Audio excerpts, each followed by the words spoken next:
Students, आप सबका फिर से एक बार स्वागत है मेरे इस चैनल गॉड क्लासेस पर।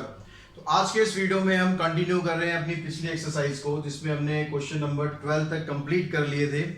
जो क्वेश्चंस हमने किए थे यहाँ पर देखो जीपी से रिलेटेड क्वेश्चंस थे, जिसमें सम ऑफ एन टर्म्स के आप फार्मूले लगा रहे थे। तो कुछ और टाइप के जो क्वेश्चन जो रह गए हैं वो बाकी क्वेश्चंस भी हम यहाँ पर आज कर लेते हैं। तो नेक्स्ट क्वेश्चन हमारे पास, find the sum of the following series to n terms. अब ये जो सीरीज आपको दी हुई है इसका आपको सम निकालना है अप टू एन टर्म्स। तो जब हम फर्स्ट पार्ट को लेते हैं तो आपके पास है यहाँ पर 7 + 7 7 + 7 7 7 अप टू एन टर्म्स। अब यहाँ पर आप देख रहे हैं कि यहाँ पर जो टर्म्स है यहाँ वो किसी एक सीक्वेंस में ऐसे नहीं है जो अभी तक आप करते आ रहे हो। मतलब ना तो ये कोई एपी सीक्वेंस बन रहा है, ना ये कोई जीपी सीक्वेंस बन रहा है। तो यहाँ पर हम क्या करते हैं, इसमें देखो ये थोड़ा स्पेशल सीरीज होती है, इनको करने का तरीका थोड़ा सा डिफरेंट है। तो सबसे पहला आपको क्या काम करना है, जो भी नंबर यहाँ पर दिया हुआ है उसको आपको कॉमन निकाल देना है। क्या करना है, हमने उस नंबर को कॉमन निकाल देना। यहाँ रहेगा 1 + 1 1 1 1 1 up to n terms. Next step में क्या करना है, हमें जो हमने यहाँ पर कॉमन निकाल दिया नंबर, उस नंबर को आप डिवाइड कर दो 9 से, और इसको बैलेंस करने के लिए अंदर जितनी टर्म्स है उन सबको हमने 9 से कर दिया मल्टीप्लाई। ये 9 से मल्टीप्लाई क्यों कर रहे हैं ये आपको अभी नेक्स्ट स्टेप में क्लियर हो पाएगा कि 9 से मल्टीप्लाई क्यों किया है। क्योंकि जब तक हमारे पास कोई ऐसा पैटर्न ना बन जाए कि ये एपी बन जाए या जीपी बन जाए या कुछ ऐसी सीरीज बन जाए जिसका सम हम फाइंड कर सके, तब तक हम इसका सम फाइंड नहीं कर पाएंगे। तो ये सारा काम जो हो रहा है ये इसी चीज को बनाने के लिए हो रहा है। अभी देखो कैसे बनेगा। जो अंदर यहाँ पर आपके पास 9 आया, इसको आप लिख देंगे 10 - 1। 99 को आप लिख देंगे 10² - 1। फिर यहाँ 10³ - 1 अप टू एन टर्म्स। अब आप देखोगे यहाँ पर कि इन टर्म्स को जब आप अलग कर दोगे, अलग कैसे करेंगे, जो यहाँ पर लिया आपने 10, तो उसके बाद 10 का स्क्वायर 10 का cube up to n terms. और क्या रहेगा इसमें, देखो -1 आ रहा है, ये -1 सभी में सेम आ रहा है, इसमें कोई चेंज नहीं है। तो आपको क्या करना है, माइनस कॉमन निकाल लेना, 1 + 1 + 1 अप टू एन टर्म्स। अब यहां पर आप देखोगे तो ये वाला जो पार्ट है जो हमने ये बनाया 10 से लेकर यहां तक का, ये बन जाएगा एक जीपी। तो जब जीपी बन गया तो इसका सम आप फाइंड कर सकते हो। इसका सम क्या हो जाएगा जीपी में, अगर फार्मूला लगाएंगे तो जीपी का फार्मूला क्या बताया था पिछले वीडियोस में हमने डिस्कस किया। जीपी का फार्मूला क्या था, a r⁻n−1/r-1। तो ये फार्मूला आपको यहाँ पर अप्लाई कर देना है। जो फर्स्ट टर्म है आपकी वो 10 है, जो r निकालोगे इसको इससे डिवाइड करके वो भी 10 ही आएगा। इसकी पावर कितनी हो जाएगी, पावर होगी इसकी n-1 डिवाइडेड बाय r-1, यानी 10 - 1 माइनस में। अब ये जो 1 1 1 आ रहा है, ये कितनी बार आ रहा है, यहाँ पर n टाइम्स आ रहा है। तो इन सब का अगर आप सम करोगे, जैसे 1 को अगर हम 10 बार लिखेंगे तो सम क्या हो जाएगा, 10 हो जाएगा। 20 बार लिखेंगे तो 20 हो जाएगा। अगर n बार लिखोगे तो सम हो जाएगा उसका n। अब यहाँ से इसको हम थोड़ा सा और सिंप्लीफाई कर लेते हैं। क्या आएगा सिंप्लीफिकेशन में, यहाँ और आएगा 7/9। इधर देखो 10 को इससे मल्टीप्लाई करेंगे तो 10⁻n+1 - 10, और नीचे आ गया यहाँ पर 9, इधर आ गया -n। इसका हम एलसीएम ले लेते हैं। एलसीएम लेने के बाद आपके पास क्या आ जाएगा, 9 एलसीएम आ गया। 10⁻n+1 - 10 - 9n। इस 9 को इस 9 से मल्टीप्लाई कर दें, आपका आंसर आ जाएगा 7/81। 10⁻n+1 - 10 - 9n। ये आपका फाइनल आंसर आ गया। अब यहाँ जो फाइनल आंसर आ गया आपका, इसी तरह से अगर यहाँ पर 7 की जगह कुछ और नंबर हो, जैसे हमारा नेक्स्ट पार्ट है यहाँ पर 888 है, तो बिल्कुल इसको भी आपको बिल्कुल सेम पैटर्न पे करना है, कुछ भी चेंज नहीं करना है। जो यहाँ पर 7 है कॉमन निकाला था, वहां पर 8 कॉमन निकल जाएगा। तो जब आप इसका सेकंड पार्ट करेंगे, फर्स्ट पार्ट का आप स्क्रीनशॉट ले सकते हैं। अब मैं सेकंड पार्ट इसका कर रहा हूँ। सेकंड पार्ट बिल्कुल चुटकियों में होने वाला है। सेकंड पार्ट में हम क्या करेंगे, यहाँ पर ये सारे जो नंबर है ये क्या बन गया आपका, 8 आ गया, ये भी 8 हो गया, ये भी 8 हो गया, ये भी 8 है, ये भी 8 है और ये भी 8 है। ठीक है, अच्छे 8 बन गए। अब इन क्या करना है, हमें 8 ही कॉमन निकालना है। यहाँ से ये कॉमन निकाल दिया, यहाँ पर 8 आ जाएगा। बाकी अंदर कुछ चेंज नहीं होना है, सब कुछ ऐसे ही चलता रहेगा। बस यहाँ आंसर में आपके लास्ट में 8 आ जाएगा और आपको कुछ नहीं चेंज करना।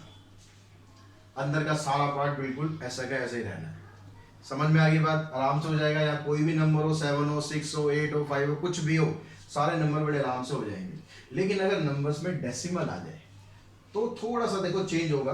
थोड़ा सा क्या चेंज होगा, अब यहाँ पर अगर नंबर्स हैं, दोबारा एक बार लिख लेते हैं, पैटर्न यही रहेगा, पैटर्न कोई चेंज नहीं होना, फार्मूले वार्मूले सब यही लगने, बस क्योंकि डेसिमल आ रहा है इसलिए आंसर में थोड़ा सा चेंज आएगा।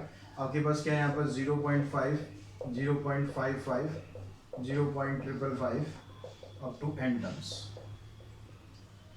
तो हमें क्या करना है, यहाँ से 5 कॉमन निकाल देना है। 5 कॉमन निकाल देंगे तो इधर आ जाएगा 0.1, इधर आ जाएगा 0.11, 0.111 अप टू n टर्म्स। अब यहाँ भी आपको 9 से मल्टीप्लाई करना है, जैसे उसमें किया था, यहाँ भी आप 9 से मल्टीप्लाई करो, 5/9, ये आ गया 0.9, 0.99, 0.999 अप टू n टर्म्स। अभी जो 0.9 है इसको आप कैसे लिख सकते हो, इसको आप लिख सकते हो 1 माइनस 0.1। 0.99 को कैसे लिखेंगे, 1 माइनस 0.01। ठीक है, 1 में से अगर आप 0.01 माइनस करोगे तो ये 99 आ जाएगा। ऐसे यहाँ पर 1 माइनस 0.001, ऐसे ही सीक्वेंस आपका चलता रहेगा ये n टर्म्स। अब यहाँ पर क्या हो रहा है, यहाँ पर जो 1 1 आ रहा है आपके पास, ये देखो ये 1, ये वाला 1 और ये वाला 1, इनको आप अलग कर लो, 1 + 1 अप टू n टर्म्स। ये हो गया। माइनस कॉमन निकाल के तो ये डेसिमल वाली टर्म्स आ रही हैं, इसको हम लिख लेते हैं। ये हो गया 0.1, 0.01, 0.001 अप टू n टर्म्स। अब यहाँ पर जो जीपी सीक्वेंस बनेगा पहले नहीं बनेगा, बाद में बनेगा। पहले वाला सीधा 1 1 1 आ रहा है, ये कितनी बार आ रहा है, n टाइम्स आ रहा है, तो यहाँ पर आप इसको सम कर दोगे तो ये तो हो जाएगा n माइनस। अब ये जो सीक्वेंस बन रहा है ये सीक्वेंस आपका जीपी का बन रहा है। अब यहाँ जीपी में बनाएंगे तो r a की वैल्यू तो 0.1 है, r की वैल्यू है, जब आप इसको इससे डिवाइड करेंगे तो फिर 0.1 ही आ जाएगी। तो a की वैल्यू भी यहाँ पर 0.1 है और r की वैल्यू भी 0.1 है, तो फार्मूला जो लगेगा a आ गया। a आने के बाद यहाँ पर a की पावर n -1 r -1, ये फार्मूला हो गया। अब इसको आप सिंप्लीफाई करेंगे तो क्या आ गया आपके पास, 5/9 n माइनस 0.1। इसको आपको एक्सपेंड करने का कोई फायदा है नहीं, क्योंकि 0.1 की पावर n है, उसकी n पावर n करोगे तो कुछ फायदा तो होना नहीं, इसको ऐसे ही पड़ा रहने दो। तो 0.1 की पावर n -1 ये एज इट इज रहेगा। नीचे इसमें से इसको माइनस करेंगे तो -0.9 आ जाएगा। ये नीचे वाली टर्म अगर आपको दिख नहीं रही होगी तो मैं यहाँ पर लिख देता हूँ उसको। यहाँ पर हमारे पास क्या आया, 5/9 इंटू में n -0.1 और इधर आ गया 0.1 की पावर n -1 डिवाइडेड बाय -0.9। ठीक है, इसको सॉल्व करके ये वाली जो टर्म है इसको सॉल्व करके हमारे पास ये आंसर आ गया।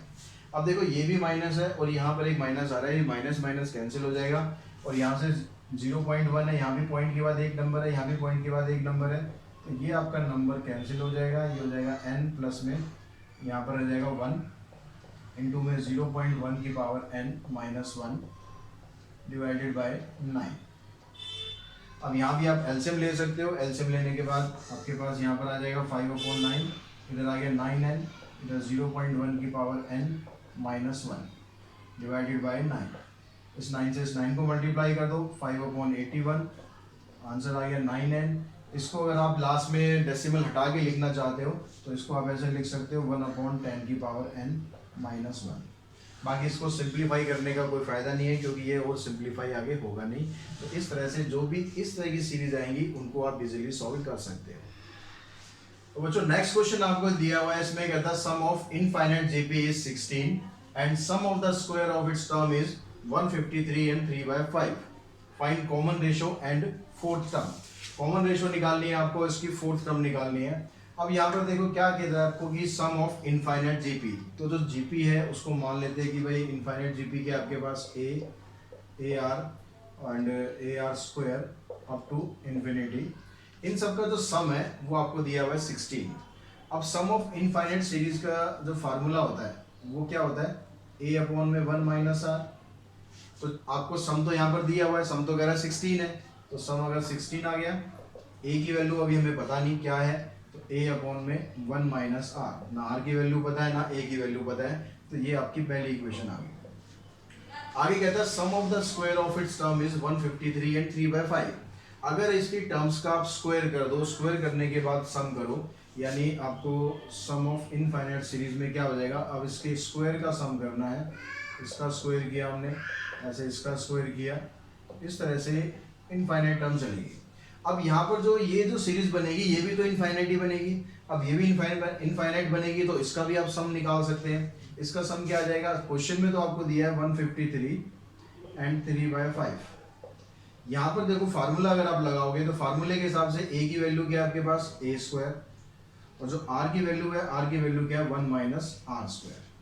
तो यहाँ से आपके पास दूसरी इक्वेशन बनेगी, इसको आप सिंप्लीफाई कर लो, 5 3 जा 15, 5 3 जा 15, 5 5 जा 25, 25 प्लस 1 26, 5 और 2 7, 3 और ऐड करेंगे इसमें आ जाएगा 7 6 8 अपॉन में 5। यहाँ पर ये हो गया ए अपॉन में, इसको आप लिख लेंगे 1 minus r into 1 plus r, ये ए स्क्वायर है, इसको भी आप ऐसे लिख लें।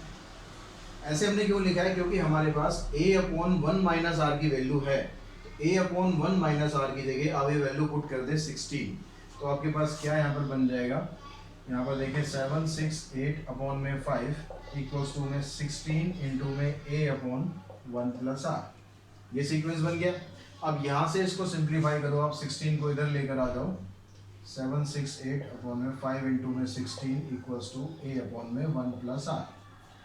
अब यहाँ पर भी हम क्या करते हैं, जो ये ए की वैल्यू यहाँ से हम निकाल लेते हैं 16 इंटू 1 माइनस आर, तो उसको भी हम यहाँ पर ए की जगह पुट कर देते हैं, क्या है वैल्यू 16 इंटू में 1 माइनस आर। क्लियर होगी बात। हमने क्यों पुट किया है, ताकि हमारी जो सारी इक्वेशन है ये आर की टर्म्स में आ जाए, क्योंकि हमें आर की वैल्यू में फाइंड करनी है। तो यहाँ से ए की वैल्यू निकाली 16 इंटू 1 माइनस आर। अब यहाँ से इसको जितना सिंप्लीफाई आप कर सकते हो उतना सिंप्लीफाई करो।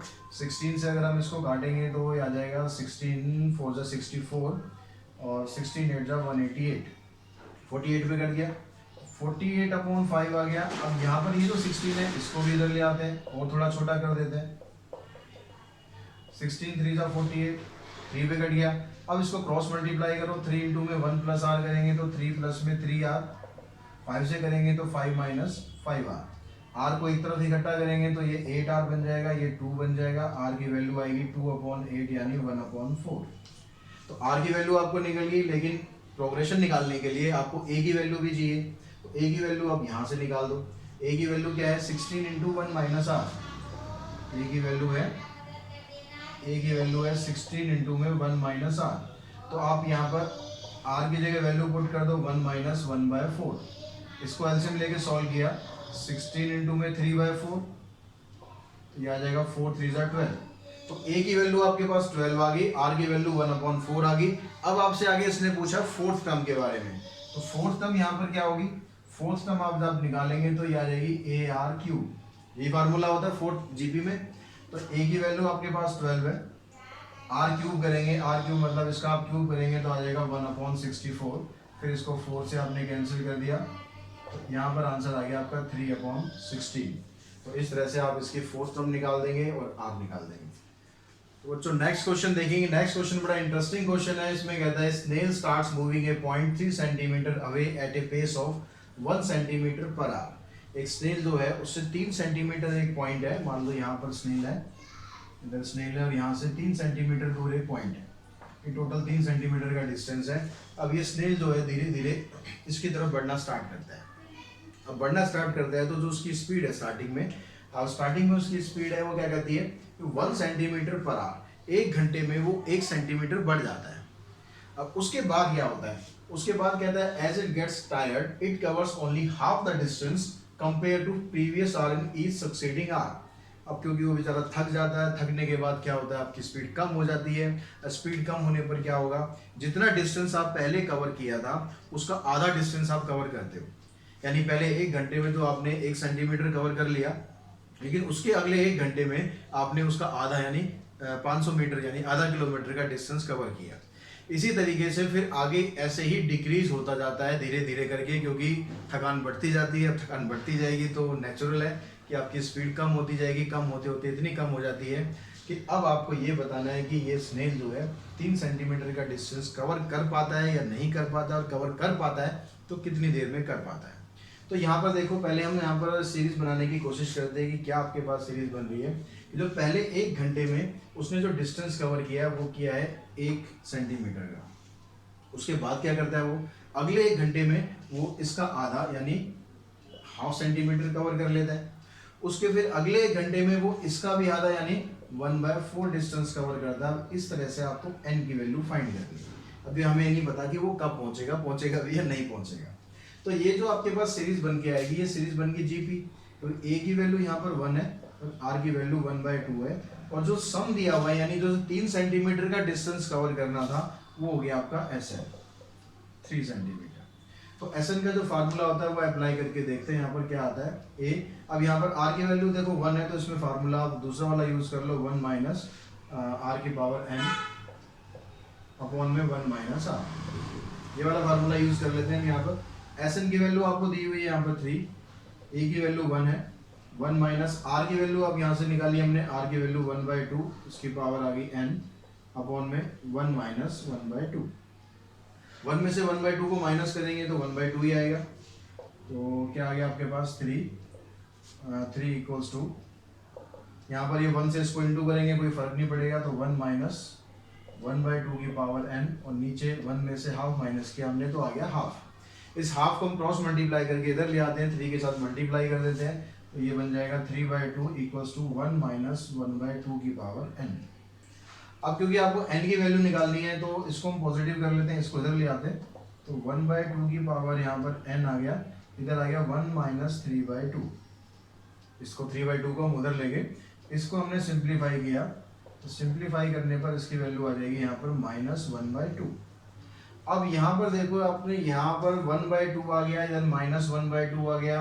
अगर हम इन दोनों को कंपेयर करेंगे तो हम कंपेयर भी इन्हें नहीं कर पाएंगे, क्योंकि कंपेयर करने के लिए आपके पास यहाँ पर बेस होना चाहिए था 1/2, लेकिन ये आ रहा है नेगेटिव। नेगेटिव आने का मतलब है यहाँ पर n की वैल्यू आप नहीं निकाल सकते, ऐसी कोई यहाँ पर पावर नहीं है, कोई ऐसी वैल्यू पॉसिबल नहीं हो सकती कि आप 1/2 को उतनी ही बार मल्टीप्लाई करो। मान लो मैं 1 भी मान लेता हूँ या 2, 3, 4 कुछ भी मान लेता हूँ, तो 1/2 की पावर अगर मैं 3 करूँगा तो 1/8 आएगा, यानी ये पॉजिटिव वैल्यू है। पॉजिटिव वैल्यू की पावर आप कितनी भी कर लो, आंसर क्या आना चाहिए, पॉजिटिव आना चाहिए, लेकिन यहाँ पर क्या आ रहा है, नेगेटिव आ रहा है, तो इसका मतलब ये एग्जिस्ट नहीं करेगा, इट डज नॉट एग्जिस्ट। अब n की वैल्यू अगर एग्जिस्ट नहीं करेगी तो इसका मतलब क्या होगा, ये स्नेल क्या 3 सेंटीमीटर का टारगेट पूरा कर पाएगा, बिल्कुल नहीं कर पाएगा, यहाँ पर यह कभी भी नहीं पहुंचेगा, ठीक है, क्योंकि n की वैल्यू निकालनी यहाँ पर पॉसिबल ही नहीं है। इसीलिए कहते हैं कि जब आप किसी रेस में पार्टिसिपेट करते हैं तो स्टार्टिंग में तेज ना भागें। अब उसने स्टार्टिंग 1 घंटे में तो 1 सेंटीमीटर कवर कर लिया और सोच रहा होगा आगे फटाफट कवर हो जाएगा, लेकिन थकान हावी हो गई तो बेचारा बीच में ही कहीं ढेर हो गया। तो ऐसा कभी नहीं करना आपको, कोई रेस में पार्टिसिपेट कर रहे हो तो हमेशा स्टार्टिंग स्लो रखो ताकि एंड में जाके अपनी स्पीड को आप बढ़ा सको। नेक्स्ट क्वेश्चन देखेंगे बच्चों। नेक्स्ट क्वेश्चन और इंटरेस्टिंग क्वेश्चन है बहुत। यहाँ पर कहते हैं the inventor of a chess board was a very clever man. तो ये कुछ बताने की जरूरत नहीं है, जिसने चेस बोर्ड बनाया है, चेस का गेम बनाया है, वो डेफिनेटली क्लेवर तो होगा ही होगा। चेस कोई बच्चों का खेल तो है नहीं कि कोई भी बना दे या कोई भी खेल ले। तो कहता है he asked the king a reward for 1 grain of wheat for the first square. अब उसने क्या किया, चेस बोर्ड बना दिया। चेस बोर्ड बनाने के बाद राजा बहुत खुश हुआ। तो पुराने ज़माने में अक्सर ऐसा तो राजा खुश होते तो इनाम देते थे। तो उससे पूछा गया होगा कि भाई क्या इनाम आपको चाहिए, आपने चेस बोर्ड बनाया। तो उसने क्या डिमांड करी कि मुझे जो चेस का मैंने पहला स्क्वायर बनाया उसके लिए सिर्फ मुझे गेहूं का 1 दाना चाहिए, ठीक है। तो अब यहाँ पर 1 दाना उसे मिल गया। अब वो कहता है कि जो मैंने दूसरा बनाया स्क्वायर उसके लिए मुझे 2 दाने चाहिए, तीसरा बनाया तो उसके लिए मुझे 3 दाने चाहिए, और सॉरी 4 दाने चाहिए। तो वो क्या करता है जरा, यहाँ पर पहले वाले के लिए तो उसने 1 दाना मांगा। तो दिखने में बहुत सिंपल चीज़ है कि भैया एक चीज़ बनाई है। जैसे हम अगर दाने की छोड़ हम रुपए की बात करते हैं कि आपने 1 स्क्वायर बनाया, 1 रुपया ले लो। अगर दूसरा स्क्वायर बनाया तो वो कहता है जी मुझे 2 रुपये दे दो।